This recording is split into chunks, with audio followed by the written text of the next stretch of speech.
2015 मणिपुर का चंदेल जिला। सुबह का वक्त था और पहाड़ों की ठंडी हवाओं के बीच एक अजीब सी शांति छाई हुई थी। डोगरा रेजिमेंट का एक काफिला अपनी ड्यूटी पूरी करके इम्फाल की तरफ जा रहा था।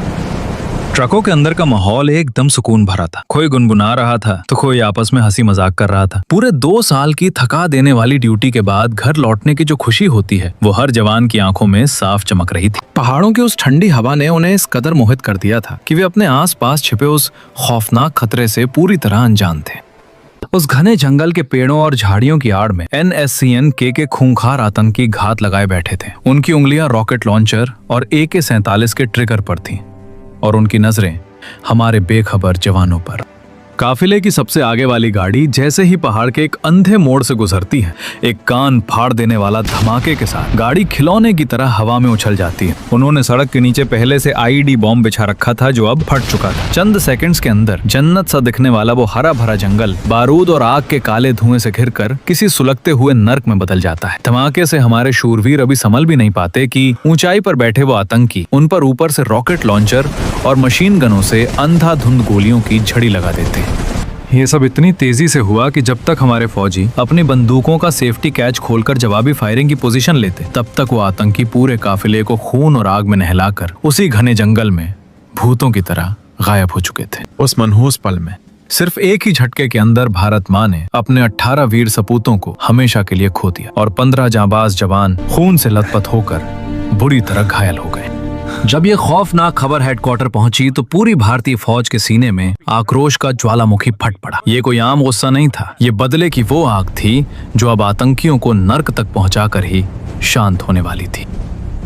आज के इस वीडियो में हम भारतीय सेना के उसी खूंखार और सीक्रेट मिशन को डिकोड करेंगे। एक ऐसा ऑपरेशन जहां उरी की तरह ही हमारे कमांडोज ने सरहद पार की, म्यांमार के खतरनाक जंगलों को चीरा और दुश्मनों को उनके ही घर में घुसकर मौत के घाट उतार दिए। इस बेहद खुफिया और जानलेवा मिशन को नाम दिया गया ऑपरेशन हॉट परस्यूट।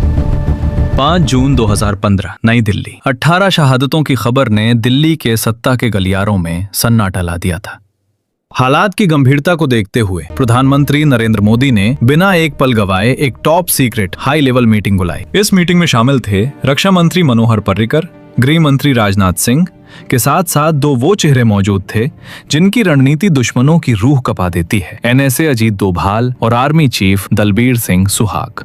मीटिंग शुरू होते ही है मोदी जी ने खड़े होकर सीधा सवाल पूछा, इंटेलिजेंस रिपोर्ट क्या कहती है? तभी आर्मी चीफ दलबीर सिंह अपनी जगह पर खड़े होते हैं और अपनी कड़क आवाज में जवाब देते हैं, सर ये खूनी खेल national socialist council of Nagaland यानी NSCN के आतंकियों ने खेला है। मेरे जवानों का खून खौल रहा है। आप बस एक इशारा करें, वो इन कायरों को राख के ढेर में बदल देंगे। कमरे में बैठे मंत्री अभी फौज के इस गुस्से को समझ ही रहे थे कि तभी अजीत डोभाल की शांत लेकिन चुभने वाली आवाज गूंजी, ये आतंकी सीमा पार करके म्यांमार के घने जंगलों में छिप गए हैं। अगर आज हमने कोई ठोस और मजबूत कदम नहीं उठाया तो ये लोग पूरे नॉर्थ ईस्ट को दूसरा कश्मीर बना देंगे। मजबूत कदम सुनकर गृह मंत्री राजनाथ सिंह ने थोड़े हैरान होते हुए पूछा, डोभाल जी आपके इस कदम का मतलब म्यांमार की सीमा में घुसना तो नहीं? डोभाल ने राजनाथ सिंह की आंखों में देखा, अपना चश्मा ठीक किया और बिना कोई शब्द कहे सिर्फ एक हाँ में अपना सिर हिला दिया। कमरे का तापमान मानो और बढ़ गया। इससे पहले कि कोई और कुछ कहता, आर्मी चीफ ने सीधा दांव चला, सर हमारे पास 2 रास्ते हैं, या तो हम फाइटर जेट से एयर स्ट्राइक करें या फिर कमांडोज भेजकर ग्राउंड स्ट्राइक। काफी देर तक इस गंभीर फैसले पर मंथन हुआ। अंत में एयर स्ट्राइक के विकल्प को खारिज कर दिया गया। वजह साफ थी, खुफिया रिपोर्ट के मुताबिक आतंकियों के कैंप के आसपास आम नागरिक भी रहते थे और भारत सरकार किसी भी बेगुनाह की जान जोखिम में डालकर इसे मानवाधिकार का अंतर्राष्ट्रीय मुद्दा नहीं बनने देना चाहती थी। रणनीति अब शीशे की तरह साफ थी। मीटिंग अपने आखिरी मोड़ पर पहुंच चुकी थी। तभी प्रधानमंत्री ने वो आखिरी सवाल पूछा जिसने इस ऑपरेशन की नींव रख दी, जनरल आपके जवानों को तैयार होने में कितना वक्त लगेगा? दलबीर सिंह ने पूरे आत्मविश्वास से कहा, सर मुझे सिर्फ 3 दिन चाहिए। पीएम मोदी ने हामी में अपना सिर हिलाया, कमरे में मौजूद सभी चेहरों की तरफ एक पैनी नजर घुमाई और बिना कुछ और कहे अपनी कुर्सी से उठ गए। मीटिंग खत्म हो चुकी थी लेकिन सरहद पार बैठे आतंकियों की मौत का फरमान अभी अभी लिखा जा चुका था। दिल्ली के उस वॉर रूम का दरवाजा खुलते ही आतंकियों की मौत का काउंटडाउन शुरू हो चुका था। इन खूंखार दरिंदों का शिकार करने के लिए किसी आम टुकड़ी को नहीं बल्कि जंगल के असली शेरों को चुना गया। हमारी 21 पैरा स्पेशल फोर्सेस वाघ नख यानी बाघ के पंजे के नाम से मशहूर इस एलीट यूनिट को जंगल वॉरफेयर में ऐसी महारत हासिल है कि सरहद के इस पार कोई भी आतंकी अपना अड्डा बनाने की जुर्रत तक नहीं कर सकता। नॉर्थ ईस्ट में चाहे कुदरत का कहर हो या आतंकियों का खौफ, 21 पैरा के ये जांबाज हमेशा सीना ताने सबसे आगे खड़े मिलते हैं। तारीख 6 जून 2015। ऑपरेशन की तैयारियां युद्ध स्तर पर शुरू हो गईं, लेकिन इस मिशन की जान थी इसकी गोपनीयता यानी सीक्रेसी। दुश्मन को भनक तक न लगे इसलिए भारत सरकार ने मीडिया के सामने एकदम चुप्पी साध ली। यहाँ तक कि पीएम मोदी भी अपने पहले से तय बांग्लादेश दौरे पर निकल गए। दिल्ली की इस खामोशी को देखकर आतंकी बेफिक्र हो गए। उन्हें लगा कि भारत अब कोई कदम नहीं उठाएगा और वो बेखौफ होकर एक और खूनी हमले की साजिश रचने लगे। लेकिन वो बेवकूफ इस बात से अनजान थे कि पर्दे के पीछे 21 पैरा एसएफ ने अपने हथियारों पर धार रखना शुरू कर दिया था। और इतिहास गवाह है, जब जब पैरा कमांडोज ने अपने जूतों के फीते कसे हैं, दुश्मनों को सीधे जहन्नुम का रास्ता देखना पड़ा है। इधर नागालैंड के दीमापुर में 3 कोर के खुफिया हेडक्वार्टर में एक बहुत ही अहम बैठक चल रही थी। यहाँ army chief Dalbir Singh, Ajit Doval, 3 corps के commander lieutenant general Bipin Rawat और 21 पैरा के कमांडर मौजूद थे। पैरा कमांडर ने मैप पर उंगली रखते हुए एक अहम खुलासा किया। हमारे खबरी बता चुके हैं कि आतंकियों के सबसे बड़े और सुरक्षित ठिकानों की सटीक लोकेशन मिल गई है। हम 9 जून को हमला कर सकते हैं। लेकिन तभी एक बहुत बड़ी रुकावट सामने आई। कमांडर ने बताया कि इस खास मिशन के लिए अभी उनके पास सिर्फ 40 कमांडो ही मौजूद है, जबकि उस पार कैंप में खूंखार आतंकियों की तादाद बहुत ज्यादा हो सकती है। 40 कमांडो और सामने खूंखार आतंकियों की फौज। कमरे में एक पल के लिए भारी सन्नाटा छा गया, लेकिन तभी एक ऐसा फैसला लिया गया जिसने पूरी बाजी पलट दी। इस मिशन के लिए कोई समझौता नहीं किया जा सकता था, इसलिए जो सबसे खूंखार और बेस्ट कमांडो छुट्टी पर गए हुए थे या किसी दूसरे अहम ऑपरेशन पर तैनात थे, उन्हें रातों रात सीक्रेट तरीके से एयरलिफ्ट करके नागालैंड बुला लिया गया। अब 70 शेरों की एक ऐसी टीम तैयार थी जिसके सामने मौत भी कांप उठी। सारी मुश्किलें खत्म हो चुकी थी और अब आतंकियों की नरक से दूरी बस कुछ ही पलों की मोहताज थी। दोस्तों, इससे पहले कि हमारे शेर इन आतंकियों का शिकार करें, आइए जल्दी से जान लेते हैं कि आखिर ये खूंखार दरिंदे हैं कौन। इस आतंकी गुट का नाम है NSCNK यानी national socialist council of Nagaland. साल 1980 में SS खापलांग ने इसे बनाया था। इनका सपना था नागालैंड को भारत से अलग करके नागालिम नाम का एक नया देश बनाना। ये भोले भाले लोगों को भड़काते हैं कि भारत का संविधान उन पर थोपा जा रहा है, लेकिन इनकी असलियत कुछ और ही है। ये खुद पूरे नॉर्थ ईस्ट में ड्रग्स का काला धंधा चलाते हैं। छोटी सी दुकान से लेकर आम घरों तक हर महीने बंदूक की नोक पर टैक्स के नाम पर हफ्ता वसूली करते हैं। और तो और भारत को अंदर से खोखला करने के लिए इन्हें पाकिस्तान और चीन से पैसा, हथियार और ट्रेनिंग भी मिलती है। यही वो वजह थी कि इन्होंने हमारी सेना की पीठ पर वार करने की जरूरत की थी। 8 जून 2015 सुबह के 8 बजे Indo Myanmar border 21 para SF के हमारे 70 खूंखार कमांडोज अपने 18 भाइयों का बदला लेने के लिए पूरी तरह तैयार खड़े थे। अपना असली रूप छिपाने के लिए उन्होंने बिहार रेजिमेंट की वर्दी पहनी हुई थी। हाथों में असॉल्ट राइफल्स, पीठ पर rocket launchers, night vision goggles और खतरनाक स्नाइपर्स। हमारे जवान खामोशी से म्यांमार की सरहद में दाखिल हो जाते हैं। यहाँ से आतंकियों का अड्डा जंगल के सीने में करीब 50 किलोमीटर अंदर था। अब कमांडोज के सामने एक दोहरी जंग थी। एक तरफ म्यांमार का वो खूंखार जंगल था जहां हर कदम पर लैंडमाइंस, दुश्मन के खबरी और आतंकियों के स्नाइपर्स मौत बनकर बैठे थे। और दूसरी तरफ खुद कुदरत उनका इम्तिहान ले रही थी। 40 डिग्री का झुलसाने वाला तापमान और 98% उमस। पीठ पर 15 किलो का भारी भरकम पिट्ठू लादे बिना एक भी बूंद पसीना पोछे हमारे शेर अपने शिकार की तरफ बढ़ते जा रहे थे। शाम के 4 बज चुके थे। फौजी जंगल की इतनी गहराई में पहुंच चुके थे कि सूरज की रोशनी भी उस घने अंधेरे को चीर नहीं पा रही थी। हर एक घंटे में हेडक्वार्टर में बैठे लेफ्टिनेंट जनरल बिपिन रावत को रेडियो पर बस एक बीप का सिग्नल भेजा जा रहा था कि हम सही रास्ते पर हैं। तभी घुप अंधेरे में कुछ ऐसा होता है जो एक झटके में इस पूरे सीक्रेट मिशन को तबाह कर सकता था। कमांडोज दबे पांव आगे बढ़ रहे थे, तभी सामने से 2 अजनबी हाथों में बंदूक लिए सीधे हमारे जवानों की तरफ आ रहे थे। जैसे ही हमारे कमांडोज की नजर उन पर पड़ी, उन्होंने पलक झपकते ही अपनी गन तान ली और दोनों को चारों तरफ से घेर लिया। पूछताछ में पता चला कि वो कोई आतंकी नहीं, बल्कि इलाके के लोकल शिकारी थे।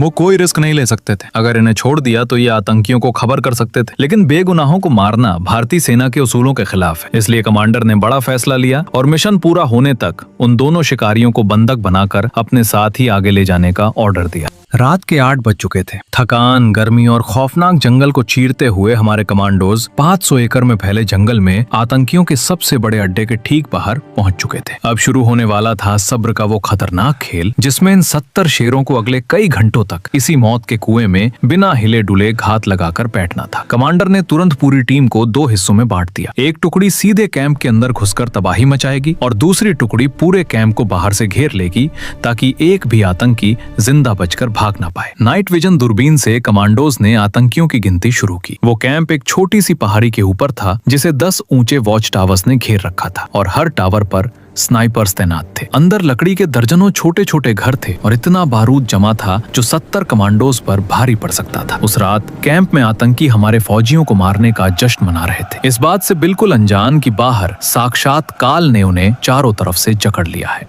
रात का 1 बज चुका था। कैंप को पूरी तरह घेरने के बाद कमांडोज अब उन आतंकियों के सोने का इंतजार कर रहे थे। काफी देर तक जब कैंप में कोई हलचल नहीं हुई तो टीम कमांडर ने इशारों ही इशारों में अपनी टुकड़ी को प्लान के हिसाब से आगे बढ़ने का हुक्म दे दिया। खामोशी से मौत बनकर एक टुकड़ी कैंप की तरफ रेंगने लगती है। तभी अचानक गोलियों की तड़तड़ाहट इस खामोशी को चीर देती है। कमांडोज एक पल के लिए चौंक जाते हैं। क्या उनका सीक्रेट मिशन लीक हो गया? क्या दुश्मन के स्नाइपर्स ने उन्हें देख लिया? जब वो कैंप की तरफ देखते हैं तो आतंकियों की एक पूरी टुकड़ी अंधाधुंध गोलियां चलाते और टॉर्च मारते हुए ठीक उन्हीं की तरफ आ रही थी। इन्हीं ख्यालों के बीच टीम कमांडर का साइलेंट लेकिन कड़क आदेश आता है, कवर लो, कोई अपनी जगह से नहीं हिलेगा जब तक मैं इशारा न करूं। आतंकियों की चलाई हुई गोलियां हमारे जवानों के इर्द गिर्द मौजूद पत्थरों और पेड़ों को चीर रही थी। वो मौत बनकर बिल्कुल करीब आ चुके थे। उन्होंने अपनी टॉर्च की तेज रोशनी सीधे हमारे कमांडोज की तरफ घुमा दी। अगर उस रोशनी में किसी जवान की हल्की सी परछाई भी दिख जाती या कोई अपनी पलक भी झपका देता तो उस रात वहां मौत का खौफनाक खेल शुरू हो जाता। लेकिन साक्षात काल को अपने सामने खड़ा देखकर भी 21 पैरा का एक भी जवान अपनी जगह से इंच भर नहीं हिला। चारों तरफ अपनी टॉर्च की रोशनी लहराने और हवा में कुछ गोलियां दागने के बाद वो आतंकी जोर जोर से हंसने लगे और वापस अपने कैंप में लौट गए। रात भर में उन्होंने ऐसा 4-5 बार किया। तब जाकर कमांडोज को समझ आया कि ये तो उनकी सिक्योरिटी ड्रिल का हिस्सा था। दरअसल उन आतंकियों के मन में भारतीय सेना का एक ऐसा खौफ बैठा था कि उन्हें लगता था किसी न किसी रात हिंदुस्तानी फौज उनका शिकार करने जरूर आएगी। इसी डर से वो रात भर गोलियां चलाते और टॉर्च मारते थे। लेकिन वो बेवकूफ ये नहीं समझ पाए कि जब 21 पैरा की टीम आती है तो वो हाथ नहीं लगाती, सीधा हलक में हाथ डालकर जान निकाल लेती है।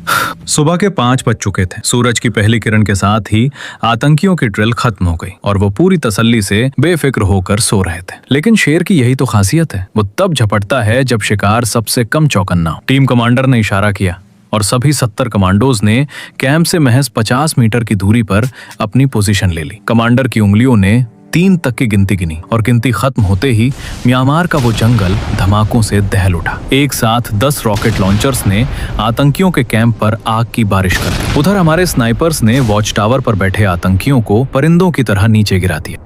पल भर में ही वो पूरा कैंप तबाही के खौफनाक मंजर में बदल गया। आसमान में काला धुआं था और जमीन पर आतंकियों के खून की प्यासी गोलियां बरस रही थी। कमांडोज की एक टुकड़ी वॉर क्राई के साथ सीधे कैंप के अंदर घुसी और उनकी बंदूकों ने मौत का राग छेड़ा। चारों तरफ अफरा तफरी मच गई। जो आतंकी कुछ दिन पहले हमारे जवानों की मौत का जश्न मना रहे थे वो अब चीखते चिल्लाते इधर उधर भाग रहे। किसी ने बंदूक उठाने की हिम्मत भी की तो उसकी मैगजीन लोड होने से पहले ही वो 21 पैरा की गोली का शिकार हुआ। करीब 40 मिनट, सिर्फ 40 मिनट तक उन पर मौत बरसाई गई। एक एक करके 100 से भी ज्यादा खूंखार आतंकियों को उनकी सही जगह यानी सीधे नरक पहुंचा दिया गया। उन शैतानों को मौत के घाट उतारने के बाद हमारे जवानों ने पूरे कैंप को आग के हवाले कर दिया ताकि आने वाले कई सालों तक कोई नया आतंकी वहां बसने की जुर्रत न करे। कैंप को राख में मिलाने के बाद कमांडोज तुरंत भारतीय सीमा की तरफ निकल पड़े। रास्ते से ही टीम कमांडर ने जनरल बिपिन रावत को एक एनक्रिप्टेड मैसेज भेजा, ऑपरेशन सक्सेसफुल। यह मैसेज आर्मी चीफ से होता हुआ सीधा प्रधानमंत्री मोदी तक पहुंच गया। इसके बाद बिना किसी अंतर्राष्ट्रीय दबाव की परवाह किए भारत सरकार ने सीना तानकर अपने शूरवीरों के शौर्य का पूरी दुनिया के सामने ऐलान कर दिया।